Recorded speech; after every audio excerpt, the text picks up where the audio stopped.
breaking and entering. The young woman had always been drawn to abandoned buildings. There was something about the eerie quiet and the sense of abandonment that called to her, beckoning her to explore their forgotten corners and crevices. So when she heard about the abandoned office tower on the outskirts of town, she knew she had to see it for herself.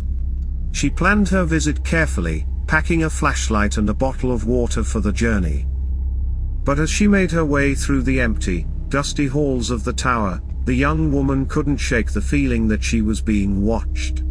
The air was thick with a sense of foreboding, and she found herself constantly turning to see if anyone was there.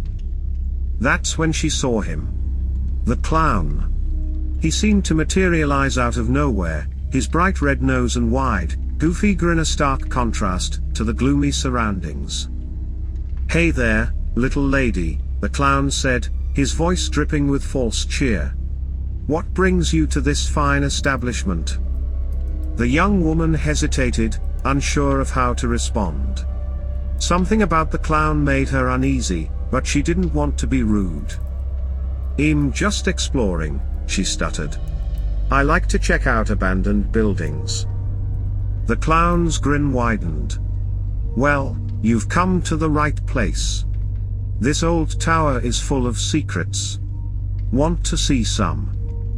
The young woman hesitated again, but the clown was already taking her by the hand, leading her down a winding, dimly lit corridor. As they walked, the clown chattered on about nothing in particular, his words a jumbled mess. The young woman tried to pay attention, but she couldn't shake the feeling that something was off about him.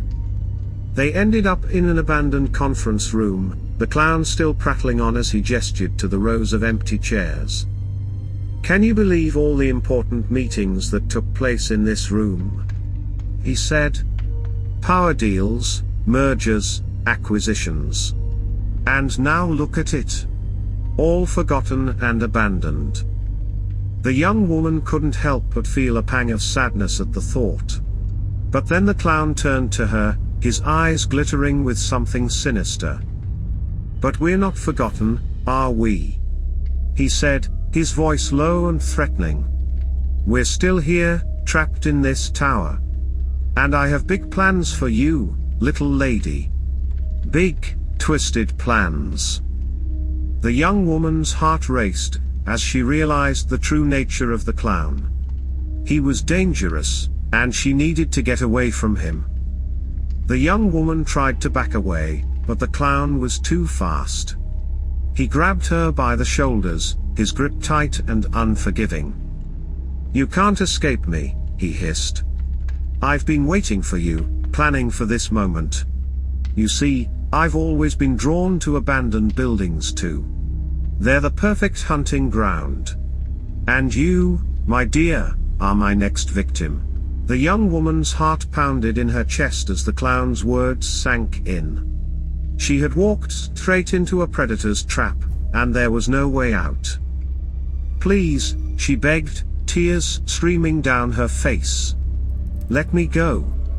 I won't tell anyone about you. I promise." But the clown just chuckled, his eyes gleaming with a sick pleasure. "Oh, I have no intention of letting you go," he said. "You're going to be with me forever, trapped in this tower just like I am. We'll be together, just the two of us. And I'll make sure you never forget it." The young woman's screams echoed through the empty halls as the clown dragged her deeper into the abandoned tower, her fate sealed. There would be no rescue, no escape. She was trapped with the clown, condemned to a lifetime of terror and agony. And as the years passed, the young woman's name was all but forgotten, just another victim of the twisted clown who lurked in the shadows of the abandoned office tower.